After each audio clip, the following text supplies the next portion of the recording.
Hi,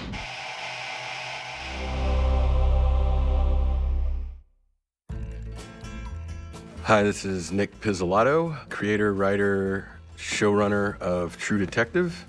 And this is T-Bone Burnett. I did the music for True Detective.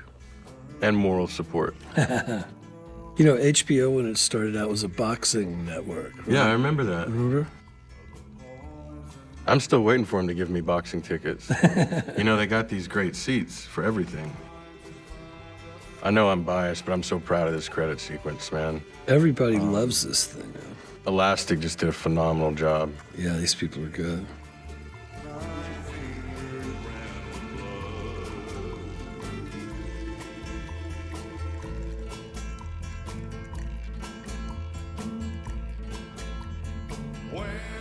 It's funny, I was watching something and I paused it and there was a double image on the screen. And I thought, oh, this is like completely invading my life now.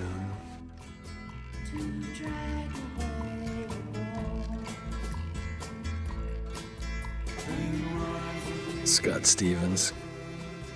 Great man, warrior, animal.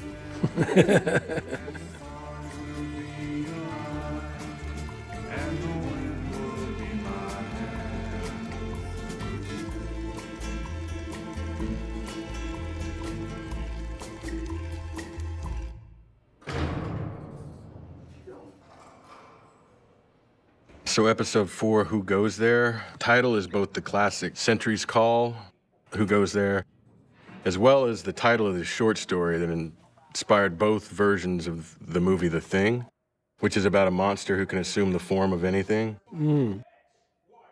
So I liked all this stuff in an episode about identity. Because kind of the thing with this episode is the veneer of civility drops off both men and they come most fully alive for the first time, right? Right, interesting. I'm just trying to say interesting shit. You did, you were successful.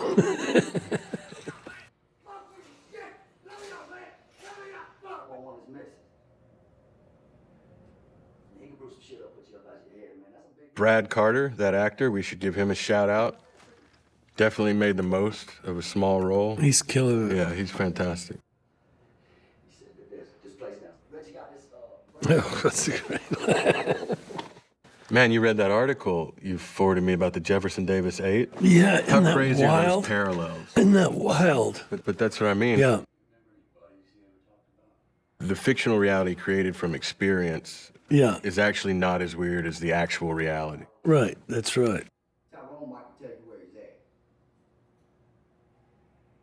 Yeah, and it happened even in the same area. I know. The same... Thank you for sending me that. It was weird after you sent it to me. I got a few messages asking me how much the Jefferson Davis murdered women influenced my story. And I was like, I actually didn't know about this, but I knew all about the culture around right. it. That's what was clear. And that culture, this does not surprise me. Yeah, that's why when that came up, I knew that you hadn't based it on that somehow, you know, but I also knew that you had just pegged it so hard. I mean, people disappear down there. Yeah. No, I remember those swamps. Alligators eat them, you know. I like this. Yeah.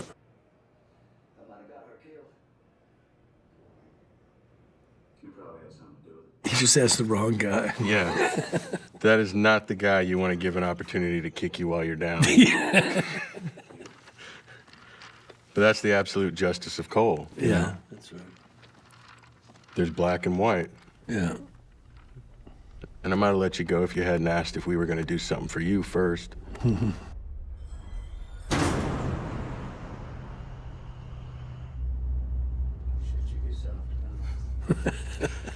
know, journalists have said, like, well, you wouldn't want to go have a beer with Cole. I would. I would too. He'd be my favorite drinking buddy. Yeah. Don't they have a drink in this episode? They have a lot of drinks in this episode, yeah.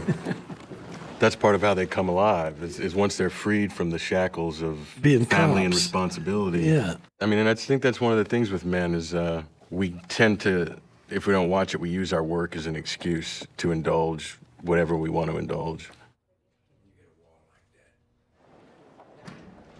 That is such a great scene, man. Thanks, man. Well, you know, Marty's governing quality is control, right? That's how an older man controls a younger woman who's ready to throw out.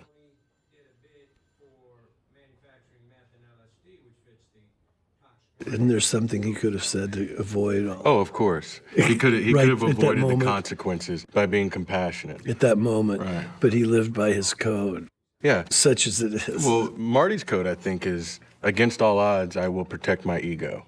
My ego will stay intact. Right. Yeah. And, in episode 3, when he's half honest with Maggie, and then they end up making love, you realize he was only as honest as he had to be to get his wife's sympathy Oh, and absolutely, get yeah. out of hot water.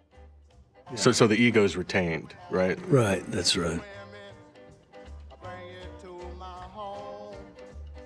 Yeah, I can relate to that. This is the crawfish short story. Chance for a little Bo Diddley, too. Yeah, no, it's great music. Great music. Jerome was his maraca player, Who's Jerome? Okay, so that's this song, Bring It to Jerome by Bo Diddley. And Jerome Green, who was his maraca player. And if you listen to any of those early Bo Diddley records, it was just him on guitar and maracas and maybe a tom-tom. That whole Bo Diddley beat and all that came about later because he was basically just playing a New Orleans second line beat on the guitar. Mm-hmm. The beat, boom, boom, boom, boom, boom. I mean, the second line version of it would go like, boom, so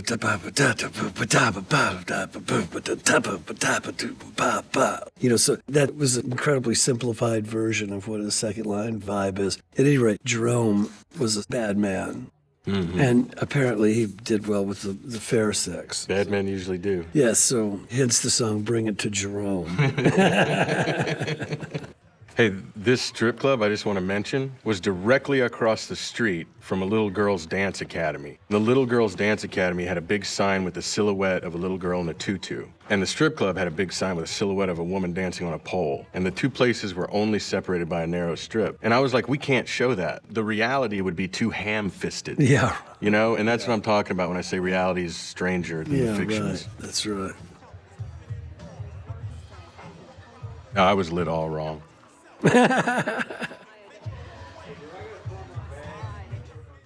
It's funny, Karis, all these comments. Yeah, there was one of those comments. One of the things we must address is this notion of the anonymous internet comment, in the future, if there's to be a future. But at any rate, we like to peruse through those occasionally. Yeah, we need to talk about that in our conversation. Talk about okay. the internet anonymous. Yeah, okay, good. Then we can get into it. Yeah, good. As you know, I've had difficulties with them myself. Yeah. I got my first I hope you die after episode 3. Oh, no, really? Yeah. I wrote back to the guy, I assure you, sir, I have no plans of doing otherwise. This is great acting by Woody. Yeah. And I wrote him a real letter to read. He asked for a real letter. So I just tried to write about the worst fucking thing you could imagine reading in your wife's hand. and he didn't know what it was till he read it. Oh, really? And I think this is the first take. I think that's the first take.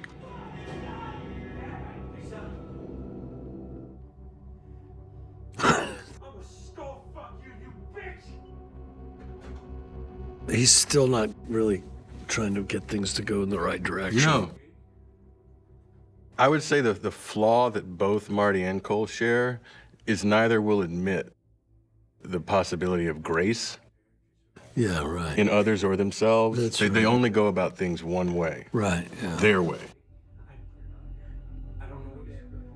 Yeah, that's a terrible classic Achilles heel, isn't it? Well, yeah, I mean, you can be the wisest person in the world and you got a big blind spot looking at you right in the mirror. Yeah, I imagine the strip clubs in the more rural kind of areas are rugged. Oh, hey, man, you waited till you were 16 and could go ahead and get slipped into a strip club in Lake Charles, and then you realized you never wanted to go to another strip club in your life. Yeah, right.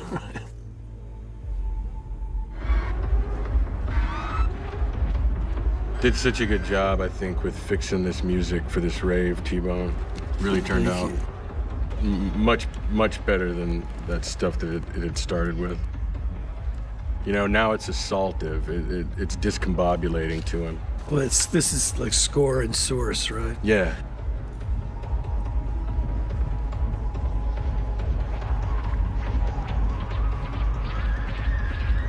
chaos. Yeah, but the music really helps sell that he's on a foreign planet right now. Yeah. You know, all the music's surreal in this. That's what I was going to say. Yeah. None of these cues are like what would really be happening. None That's of right. them That's in right. this place. If you wanted to say like that KRS-One cue in the strip club, you know, that wouldn't have been, that might not have been although, look, it's high. That song came out in the 80s. I do think it's as likely as anything else. I do too. You know, it's completely appropriate for True Detective in 2014 because KRS-One's telling the truth.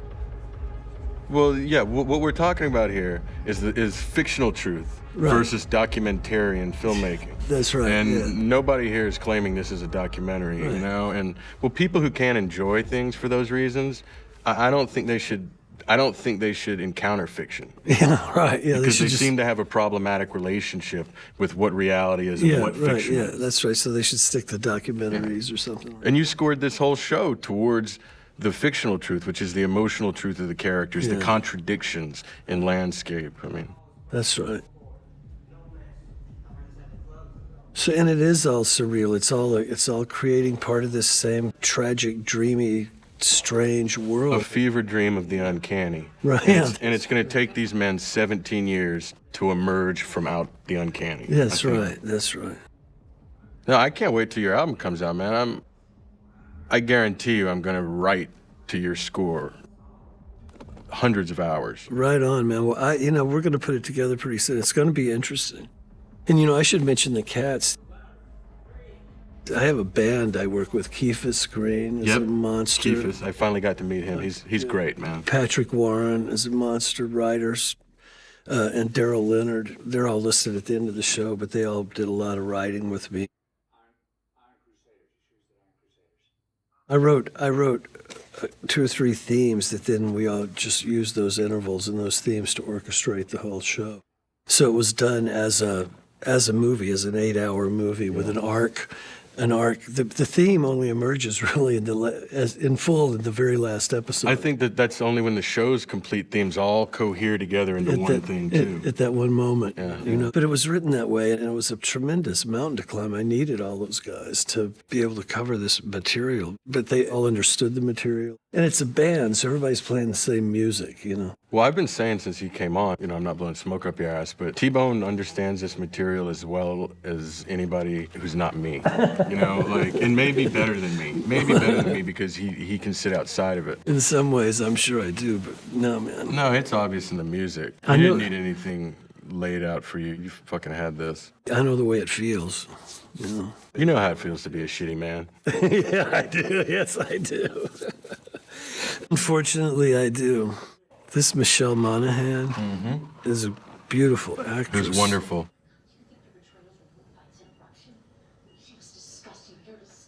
Michelle does so much subtle, great, intelligent work here. When she says, "You think your betrayal is removed by its interruption?" I imagined that she had been working on that line all day, knowing that a confrontation was going to come, if not at work, at some point. She's going to have to face this man. And he'd come with his standard excuses, which are that, look, I've already changed. You don't need me to change, I've changed. And I thought that, she'd probably spend all day working on a line that's like, your change is irrelevant. I just thought that she really killed that line. And you can see on Woody's face that line actually hurts him. And he doesn't quite have a comeback for it. And he tries, as he did in episode 3, to invoke her nurturing maternal sympathy. But now it's all gone. And that's what really scares the hell out of him, is when he sees he can't engender her sympathy. And this leather jacket, it was described in the scripts, and you never get to see it, but it says, "High speed, low drag, son of a bitch." And I have that jacket. Oh, you do? Yeah, and I kind of think in some ways I made the show to make somebody make me that jacket. But that's his Batman outfit. That's his black leather Batman outfit. Right. Yeah. Is it the one he wears when he goes undercover? Yeah. She's very intelligent. She's an actress. extremely intelligent actress. She makes an intelligent woman. I mean, if you have actors who can convey intelligence with silence, you can do anything. That's right. You can That's do anything true. with them. And every one of them can do it. Every one of them. Right. That's interesting. I like this part. Yeah, I do too. I love this. This is none of my business.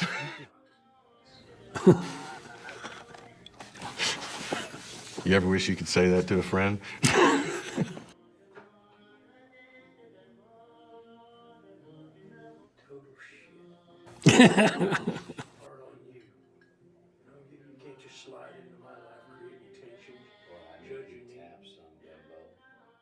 This is blind Uncle Gaspard singing in the background.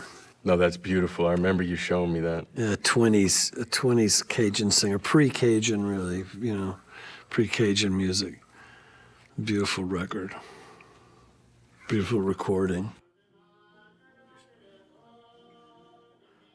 You can tell the guitarist accompanying him, and blind Uncle Gaspard's flow is so free that the guitarist is constantly catching up with him. So there's this beautiful sense of just forward motion in it.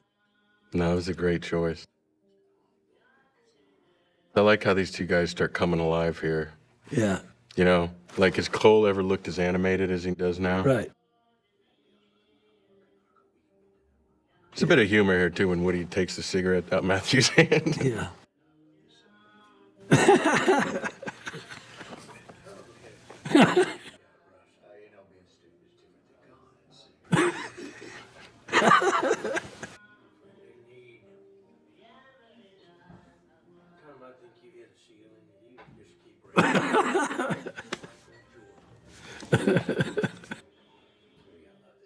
So that's what that joke's meant to be. You're gonna love this jacket I got. The jacket says high speed, low drag, son of a bitch. But we never got that joke. Oh, I see. Never got to it. Didn't get the coverage. Yeah.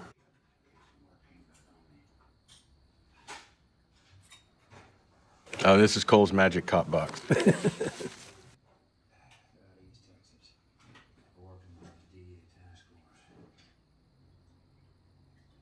But see, that's a great comedy scene. That's a beautiful comedy scene. Those guys just kill it. Right? Oh, yeah. I mean, and that was one of the many blessings of them is they saw the humor in the script. Right. And they're like, this is a place to... Yeah, if you ever need somebody to deliver there's nobody better and Woody than Woody. does think, nobody better than There Woody. is nobody. And I got to say, Matthew, it was obvious, it was clear from the script that, Matthew's part, the Cole part was the killer part. But Woody does this part, everything Matthew does, he just bats it right back That's to right. him. Just like, boom, it's just like effortlessly, too. Yeah, And- I mean, like Matthew has the more flamboyant part. But if you notice, Woody is doing staggering work that grounds us as an audience in an emotional reality we recognize throughout. Yeah. And Matthew couldn't do what he was doing if No, Woody wasn't as strong. Neither of them work without the other. That's right. And I think that's important. That's right. Hart's a lot more ordinary without Cole. And Cole's much more inaccessible without Hart. Right.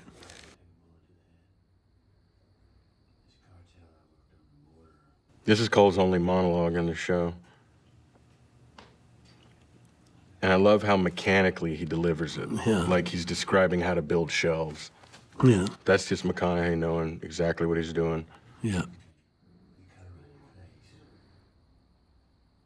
Boy, I hope I go like that. Oh, God.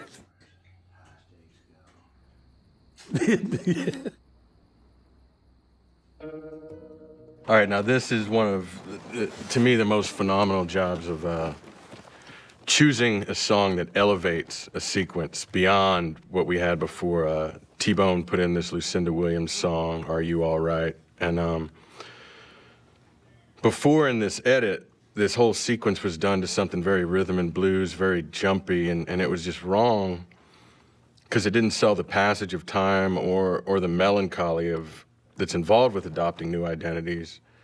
And this is a choice, it elevated everything. The writing, the editing, the acting. This is one of my favorite parts now in the entire show. And it never became that until you put that Lucinda on there. Oh, God, thank you, man.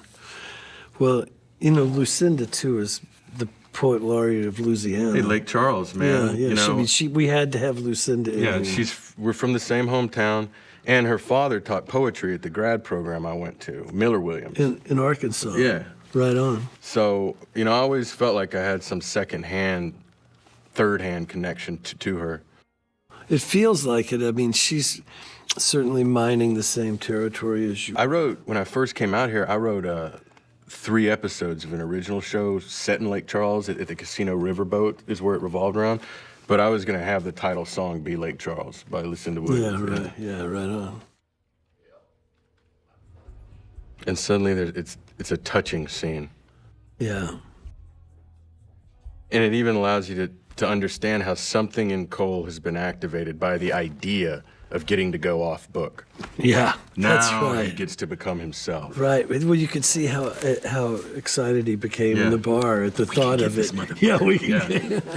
Now he's his Now blood's he's in his running. element. Yeah, he's in his element.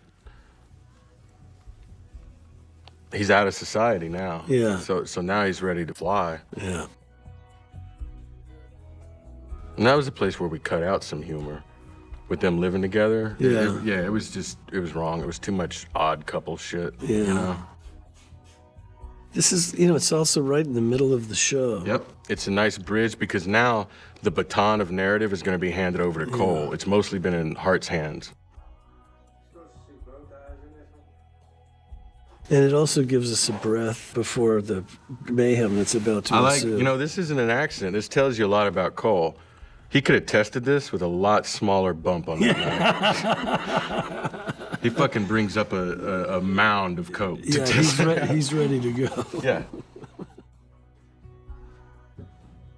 And for anybody asking if such a thing could be this easy, in '95, it was. Yeah, I'm sure of that. In Louisiana? And they did come up with a better system after shit like that happened about 10 or 12 times. Yeah, right. Whenever he says no, he's dead. I like that one. Yeah. This is part of Russ Cole's secret origin, that it didn't begin with his daughter dying. It began with him being raised as an unwanted child by a crazy vet survivalist. Right. And if you notice, man, especially like in episode 5, and it's mentioned, Vietnam has a mention in several episodes. And then episode 5 kind of does a fall Vietnam with that whole mess shack shootout. Right. And that's not an accident.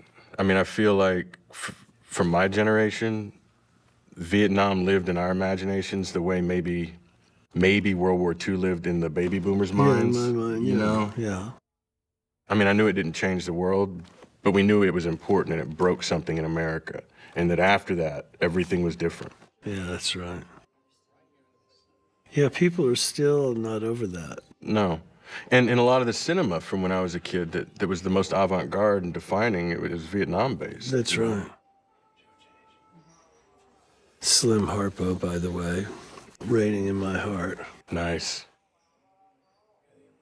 Something else that would never play in this diner. Sure. But it's beautiful tone. Because really, at the end of the day, it's all tone. And certainly we were trying to create another worldly tone, something like that, a different world, right? But something that I find still attaches itself really easily to normal human emotions. Yeah, you know? right. Yeah, right on. I mean, I find that about the score. That it sounds unlike things I'm used to associating you with, but I'm still there feeling dread when I'm feeling dread. Oh, you know, I'm feeling the contemplative beats when those are there. I feel that heartbeat, that pulse you put behind so many of the scenes to help drive them when they're kind of dry. Yeah. No, look, the landscape is the third lead and the music is the fourth lead. Or it might be the music's third lead and the landscape's the fourth lead. It's hard for me to even separate the music from the landscape. Yeah, your voice is as indelible to me for whatever brand we're trying to create as my voice. Oh, man.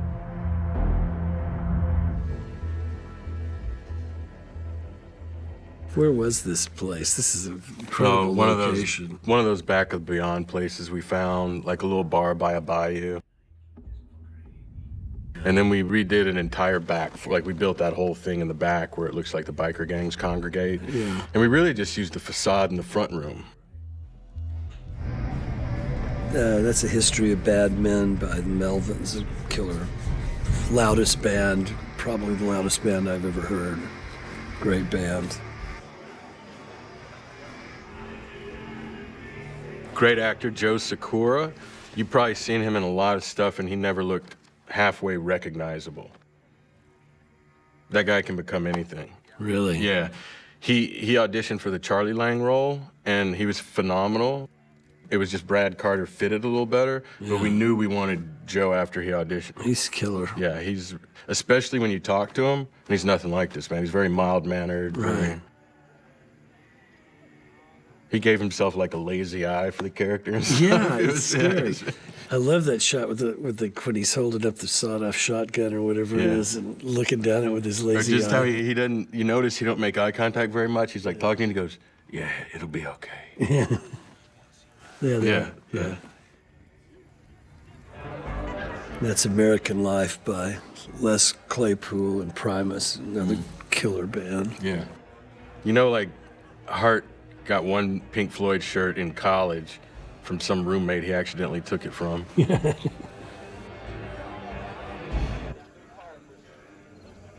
And now all the masks just keep falling. Like, for me, the rest of the episode is masks falling. Yeah.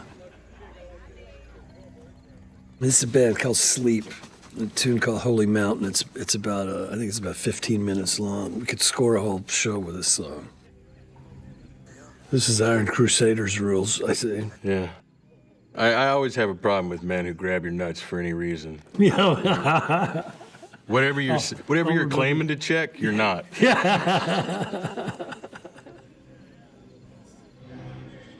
This guy's great. Extra real bike club guy, had a fucking huge pacemaker scar on his chest. Oh, wow. Yeah. Wouldn't give up the outlaw life.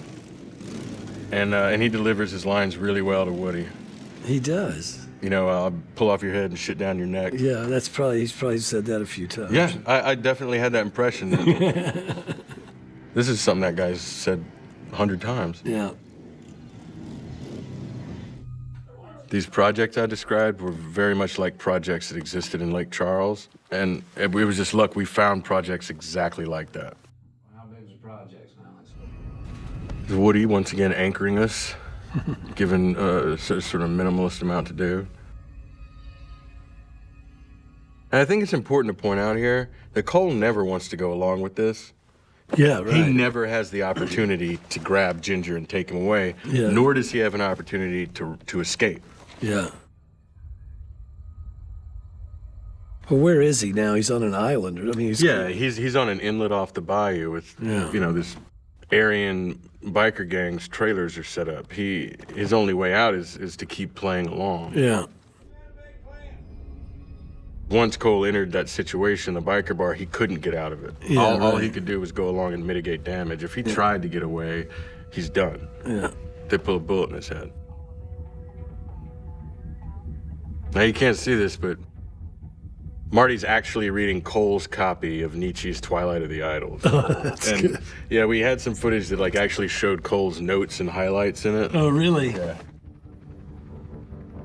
Where is that book?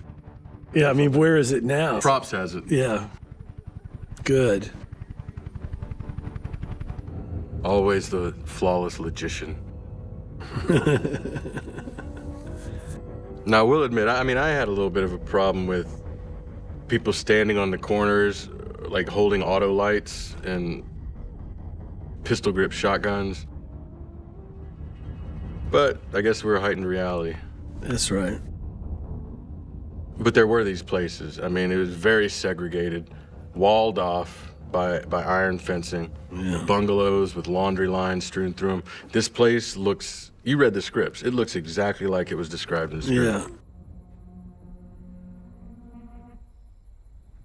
Check your pulse. I love it that he Make does sure it. you're in control. I started doing that now. Do you? I do that. Yeah, I've started doing that. Yeah, whenever I get excited, I'll watch it. Yeah. Because I know I'm not effective if I'm too excited. Yeah. No, this is coming off the chain. Did I tell you what I thought? This is after the fact. I mean, I love Wu-Tang. But if we had put in Body Count's Cop Killer playing in there. Here we go. So, our Steadicam operator is owed a new spine for this. Man did 9 takes throughout the night. Well choreographed. Yep. Now, this was always written as a real-time action scene, but the oneer is all Carrey's plotting, so then I rewrote it so that you could actually track Cole through by staying with him. And I love that he still sticks to his code even in the midst of this shit, you know? Yeah. Stay down. Yeah. Points the gun. Yeah. There's another Cole thing, you know? Yeah, right. If I gotta point a gun at you to keep you safe, That's it. I'll yeah, point a gun that's at you. right.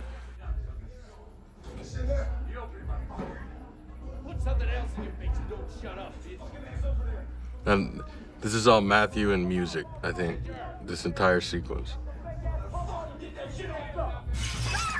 My wife's seen this 20 times and she jumped the other night when that brick came through, yeah. Okay, this is not going well. Nope, but this is what he always... I got a never chance to was. get my guy out, and Yeah. I'm gonna get him out. Yeah. And that's the point. I wish I could have done this from the start, Right. you fucking moron. Right. Like that background guy gets executed. Yeah. And now, it might not be clear, but everybody that's left is fighting over that big bag of drugs and money. Right. That's why there's this Fort Apache standoff with the cops. Right. And so, like, look how alive Cole looks compared to everything else in 95. Yeah. And now all the masks are dropped and our men most come fully alive as effective individuals when they're breaking the law. Yeah, right. Yeah, I read something. There was somebody was making a point about being a project, I didn't quite. Oh man, but these are projects and Yeah. it's like I was saying, I knew one, I plotted the action scene based on a project I knew. Exactly. I like what a coward Joe makes that guy as soon as the jig's up. Yeah.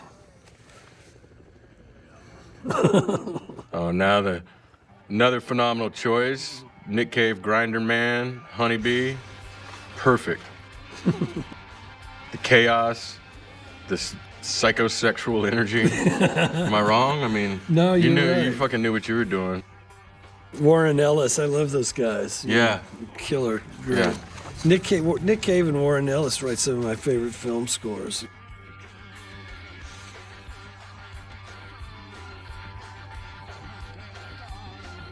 All right. Well, that was episode 4, Who Goes There? This is Nick Pizzolatto, creator and showrunner of True Detective. T-Bone Burnett, music of True Detective. Yeah, that.